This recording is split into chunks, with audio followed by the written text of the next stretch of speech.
Hey everyone, Ryan here, Ryhno Racing, checking in with a special video. I've been wanting to do this for a really long time. I've seen a lot of videos about putting together gear, and which I'm planning to do some more videos of that. But why we're here is I wanted to put together a video of tools for track days, for racing, and doing a track toolbox build. Now, there's companies that have ready to go, full setup toolboxes for the track. Starting to see more of those, which is really cool. But I thought it'd be kind of neat to put together my own version of a, track day, like I said, track day, race day toolbox with essentials and then a couple other kind of bonus items. Because I know one of those things starting out is trying to figure out, there's so many things, especially when you're getting into track riding, to figure out. And you can go out and just buy those mechanics tool sets. I think those are great. They're a really good value option. But when I've seen people use them, I feel like 2/3 of them, the tools in the box, never get used. So I wanted to put together a video of specific items that are going to save space and that aren't going to get used.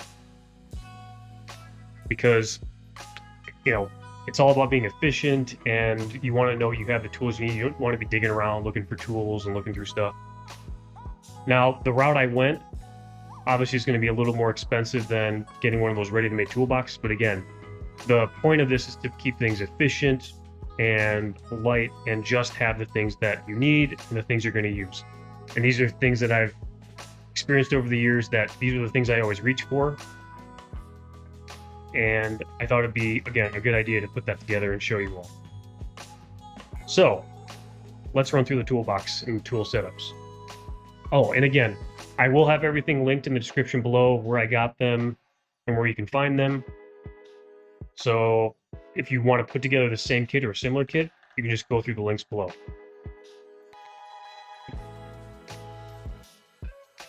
Okay, let's walk through it. So I'm going to do my best to walk through everything and make things clear. If there's any questions, as always, shoot me a message or leave a comment. Now, we're going to start out with two of the most important things that you'll have, that you want to have handy at a racetrack. I'm going to call these racetrack essentials, and that is duct tape and zip ties. Duct tape and zip ties are like air and water at the track. They make everything work.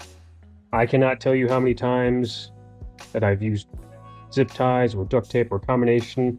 And I can tell you, if you talk to anyone who's been at the track for more than a minute, they'll have a similar story, or they know someone who has.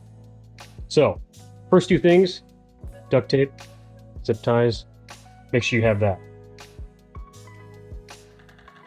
Next things is, well, first we've got a socket rail, and well, actually I'm going to back up first, is, toolbox. Now, this is my old toolbox that I've used for years. The one that I actually did to put together this kit is one that I got from Harbor Freight, and again, I'll have the link in the description below for that. And I checked it, everything does fit in here, actually with a little room to spare. But just for reference, I have everything in this box just because it's been sitting on my workbench. So, I guess we'll say number 1, toolbox. 2 and 3, duct tape and zip ties.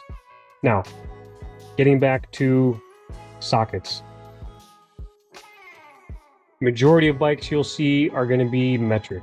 So, again, I wanted to keep things efficient, and I focused on just getting metric sizes.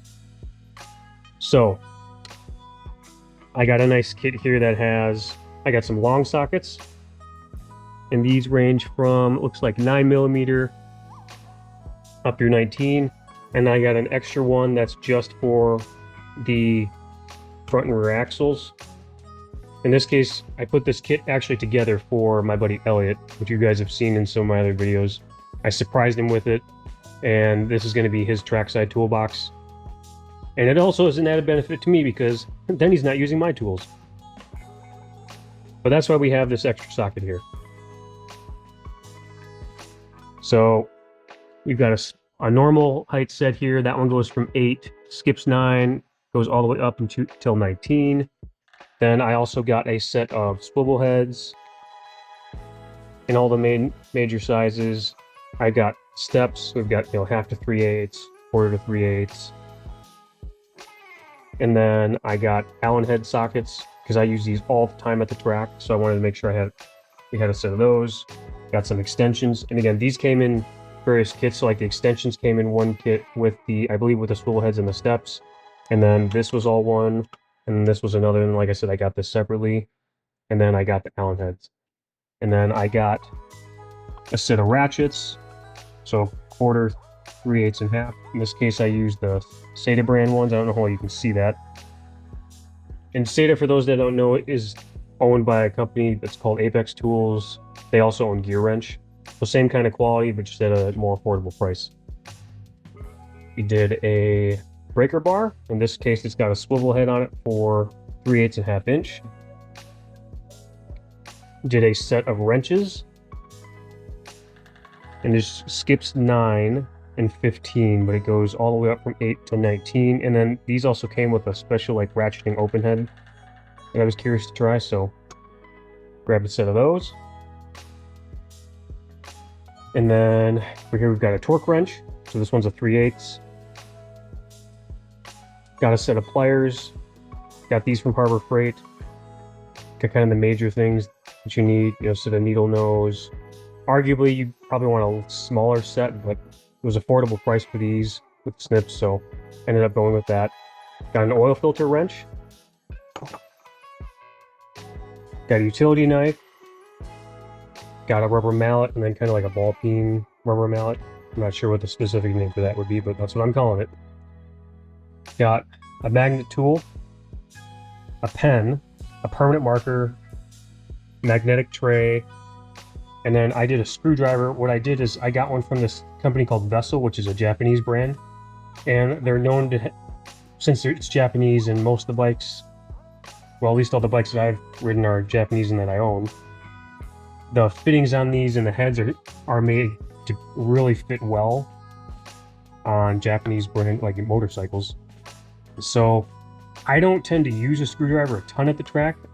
Honestly, I probably end up using it maybe more to pry something if I'm trying to get something open. So in the name of trying to keep things light and efficient and thinking about how much I actually use them, I got one of Vessel's kits that's got the different heads on it, and these are also magnetic as well. Got a classical funnel to have in the kit, some thread tape, some electrical tape, some RTV.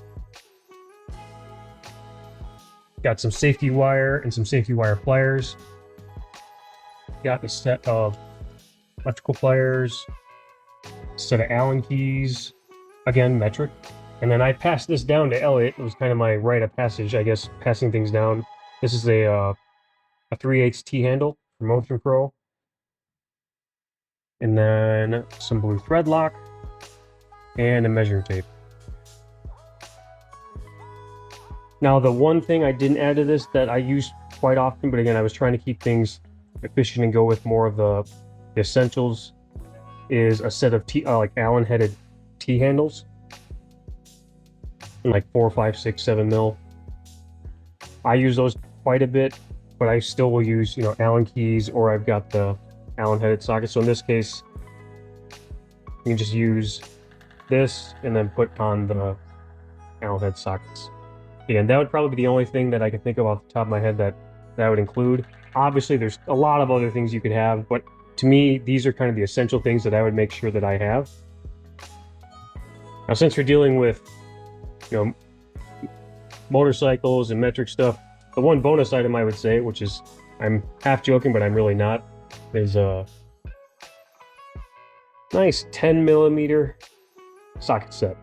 All the 10 mils you would ever need, or you should need. A lot of extras, so when you inevitably lose 1, 2, 3, or 4 of them, you've got some extras. Got that from Harbor Freight. Saw that, and I chuckled when I saw it, and I definitely had to have it, so got one of those as well. So that's the kit. Again, I know people are ramping up and getting prepared for the season, so I thought it would be a good thing to show you all. And as I said, there's a lot of other items that you could add, but I wanted to keep this to the essentials. I think if you had these things, you could get by. The one other thing that I will say that you could include in tools, you could not, is a good tire gauge. Definitely want to make sure you have a good tire gauge. The brand I use is Longacre. I'll have a link in the description for that as well. That would probably be the only thing that I don't have laid out here as far as, you know, tools and things that you want to make sure you have. That would be the one thing I would make sure to also have that's not here. Oh, I did just see one item that I did miss as well. Apologies for that. Is a flashlight. In this case, this one I found on Amazon. It's kind of neat because it's got a bunch of different lights, light modes. So there's one on the bottom. So, and it's magnetic. So you can actually use it like this, and then use it as a flashlight like that. And it's got, like I said, multiple different magnet points. So you can lay it like this. You can lay it like that as well. So nice and handy. Sorry, I keep kind of adding things on. I thought I had everything laid out, but I just caught that out of the corner of my eye. So, that being said, I hope you all enjoyed the video. Like I said, I've been really wanting to share this with everyone as it's getting close to track season, and I've had the idea for a while, wanted to put things together, and it was also really exciting to me to put this together and surprise Elliot with it. It was a cool, fun kind of thing to do for me. I guess the one thing I'll also add too, I'm not sponsored by any of these companies or any of these brands. I was just sent a little bit of money aside to do this because I wanted to share it with all of you. And again, I wanted to surprise Elliot with it because I thought it'd be a cool thing to do. That being said, as always, please give the video a like, subscribe, comment on any questions you have, any thoughts. What would you have had that I didn't have? Or is there anything that, any brands or anything that you found that you think of as essential, or anything that you think I didn't need? Let me know. And with that, we'll be back for more soon. We're gonna keep plugging away on the project bike and keep doing our thing. But I hope you all enjoyed the video, and we'll catch you all later. See ya.